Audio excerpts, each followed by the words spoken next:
Hey everyone, welcome to a new episode of the You Got the Ron Dude podcast.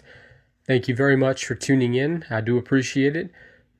Podcast is available on YouTube, Spotify, and Apple Podcasts. This episode, going to be talking about the Jurassic World franchise. I recently watched all four on Netflix. I had seen the first three over the years when they came out, but I just watched Rebirth. And this episode, I'm going to be talking about some missed opportunities, some ideas that I had, like things they didn't do in the movies, and some stuff that just went nowhere. But let me know what you think in the comments. I'll have my socials in the description. So otherwise, let's get right into it. In the first Jurassic World from 2015, when Claire is talking with her nephews on the phone and they lose the signal, why didn't she just text them? Now, it might take a while to send, but it seems like a reasonable option, especially in 2015. And I thought it was sweet how the boys bonded, her nephews, over the course of the movie.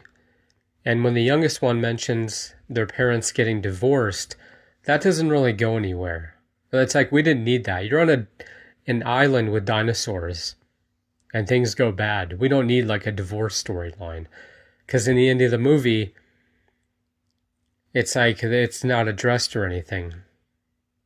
So that's one thing that went nowhere and just wasn't necessary. And of course in the sequels, we don't see Claire's sister anymore. So, not that it's bad writing or storytelling, but it's just one of those like, really? Like this isn't enough? Like the boys can't bond, over this whole disaster? And let's talk about that tracking device that the Indominus Rex removes from itself. I can't figure that out. How did it remove that chunk of skin? Because I believe they said it was from its back. Because, with those little arms in that, I didn't think it could reach, unless it had another dinosaur do it. I don't know, but could be a plot hole. But let me know what you think. And at the end, it kind of wraps up quickly. We don't get a whole lot of detail or insight. The ferry boats come, pick everyone up, and they're in quarantine in some warehouse or hangar location. But is that on the island somewhere? Or are they moving back to the States? So it doesn't ruin the movie, but it's just like, wait, where are we now? Isolation place, quarantine. When I first heard about Rebirth, and then we got, the first trailer in that and the story outline, I thought, well, that's interesting. Now, what they don't go into detail about is how did they find out there's something in the dino DNA in the blood that could help with heart disease? Because obviously, they bred, dinosaurs in that, and all the way back to Jurassic Park. But with everything that happened, it's like, why didn't they discover this, 30 years ago? And they tested it out. How did they figure this out? Because I figured, it's all BS. Just like Fallen Kingdom, when it's like, oh no, we're going to rescue the dinosaurs, but we're going to bring them back and sell them off. Something like that. And one idea that I had is that the original Jurassic Park, they were going to go back for that canister that Dennis, you remember the character played by Wayne Knight, he was killed, and that canister ended up, in the mud, buried. And you figure, well, let's say somebody found out about it besides Dodson, or maybe it was him who was like, no, the samples were collected, and he was on his way, to deliver them.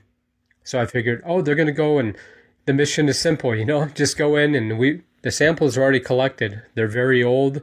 I don't know what effect that would have on them, but they're like, no, just get the canister and come back. And something like that. Because I believe there was an explanation, because in Dominion, Dodgson, when he's packing up to leave Bielson, he has that canister. Presumably with the samples in it. I don't know. Why would he just keep, that whipped cream or whatever, or a shaving cream container? So I thought that would have been clever to kind of tie into the first movie, but we just went to Site C, I guess you could call it. So, or that mission goes bad and then they go to the Site C and they're like, well, get samples from, these other dinosaurs. The ones that weren't approved for the island. But I'd still like to see a short movie, a video, again with Dennis, with how they recovered that. Because you figure, well, they found his body, well, probably a skeleton. And when they were building Jurassic World, because that is on the same island, because you remember in that movie, we actually go to a section of the old park, which for some reason they didn't demolish. Because I think they built outside of it. Because it's like, well, we can't go in there because, some of the fences aren't intact and there's a lot of security issues. But I like that, going back to it. But I just figured that was an opportunity. Well, we have quite a few Jurassic movies in the franchise, Jurassic Park, Jurassic World, and that.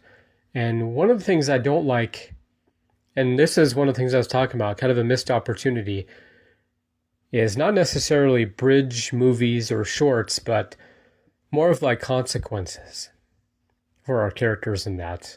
And like Jurassic Park, in the end, it's like, well, we go home and what happens next, who knows? In The Lost World, it kind of addressed it in the beginning with InGen and with Ian Malcolm talking to that guy. But I want to see, like, well, what happens? I mean, you figure the park, do people go back there and they don't need to, like, shut it down or anything? It's like there aren't people living on that island, I don't believe, on Isla Nublar. But more of, like, government involvement and what were you doing out there, especially in the later movies when they're going there illegally. Even Jurassic World Rebirth at the end, they're in a little dinky boat going home. And just like some of the other movies, they look into the distance and that and see the dinosaurs and it's like, oh, aren't they so peaceful? And it's like, yeah, leave them alone. Let them be. But I am hoping for a Rebirth sequel. As much as I thought a lot of Rebirth was stupid, I think in the end there's opportunity when they go back to the States. They're going to have to explain where they've been. Martin is dead. They have the samples. But how do they sell them? Because what if they're locked up? Things like that. But it's just kind of like, in the Jurassic World in the first three, there are no meetings, no interrogation, no quarantine. It's just like, oh no, you guys just drive home and you'll be fine. And it's like, really? But let me know what you think. One character we got to talk about is Dr. Henry Wu. First appeared in the first Jurassic Park movie and then resurfaced in Jurassic World. I don't believe we saw him in Lost World or Jurassic Park 3. But this is an opportunity for a movie, not even necessarily a prequel, but just showing how he got from place to place. He's working at the original park, working for InGen, Biosyn, because I remember at the end of Fallen Kingdom, he was dragged away, and we didn't see him again. I was like, how did he end up at Biosyn? And I like it because in Jurassic World, the first two, I'm like, wait, is he the mastermind behind all this? He's making deals with people. Is he evil? Is he greedy? Out of his mind, all of the above. But the character arc was maybe the best one, at least as far as the Jurassic World franchise. Because in the third movie,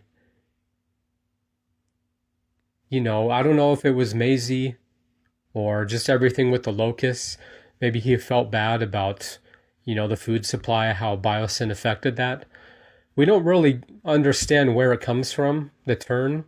And he feels bad and he's like, I want to help you. And, with Maisie and discovering your DNA. and if we could apply it to people. And because I don't think we saw him at all in Rebirth. I would have liked to, because I just talked about consequences in that, and people for the most part just go home. They don't face any jail time or interrogation or even quarantine or anything, isolation.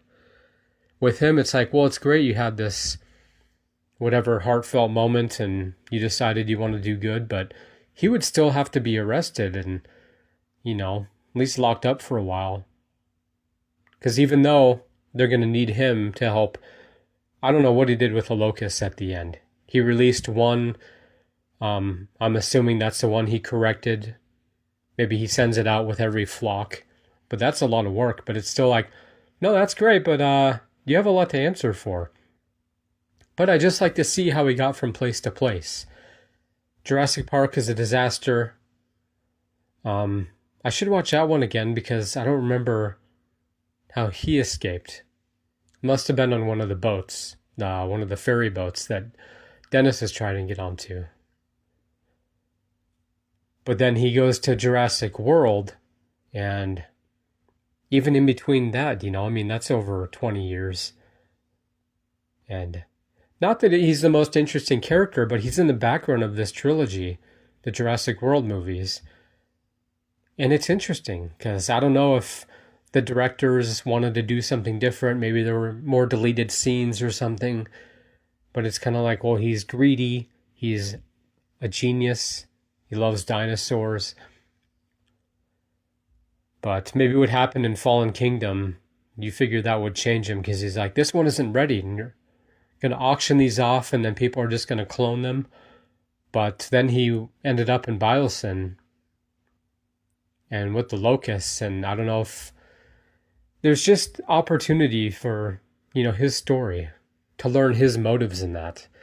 And by the way, he had the best shot in the trailer for Fallen Kingdom. I believe it was the final trailer, when he's just standing up and looking over. That red and gray just blended so well. I was like, he looks badass in that trailer. But I hope to see him again. So maybe in the next Jurassic World, and maybe they'll have more of a storyline. And it's interesting because he's not really a main character in any way, but he's kind of in the background of these movies. And you wonder, where does he end up? Can he retire? Are they going to, collect all of his earnings in that? And be like, because again, it's like, well, he'd have to face charges, right? Or he just pleads ignorance. I don't know. But even at the end of Dominion, when they talk about how our main characters are going to court in that, against Biosyn, I would want to see that trial. Do that as like a digital extra. But let me know what you think, if the character was important to the story, or you remove all the scenes and it doesn't really affect anything. So let me know in the comments. I'd love to hear from you. Well, that is going to do it for this episode. I do appreciate you tuning in. This podcast is available on YouTube, Spotify, and Apple Podcasts. And if you haven't already, check out my reviews for Jurassic World Dominion and Jurassic World Rebirth on the You Got the Ron Dude podcast. And I'd love to hear from you, so leave some comments. I'll have links to all my socials in the description. And I think later on I'm going to look up, status of a sequel to Rebirth, because I think there's a good opportunity, especially since we still have dinosaurs on the mainland. And are we going to have a new cast? More lead names in that? Not that Scarlett can't handle it, but, the rest of the cast, I didn't really recognize anyone. So I'd like to see them reunite with Claire and Owen and Maisie. And something like that. Kind of like what they did in Dominion, where our characters all end up in the same location. But it's not like they're all just there, conveniently. Like they both have their missions in that. So I'm looking forward to that. But that's going to do it. Thanks again for listening, and I'll see you next time.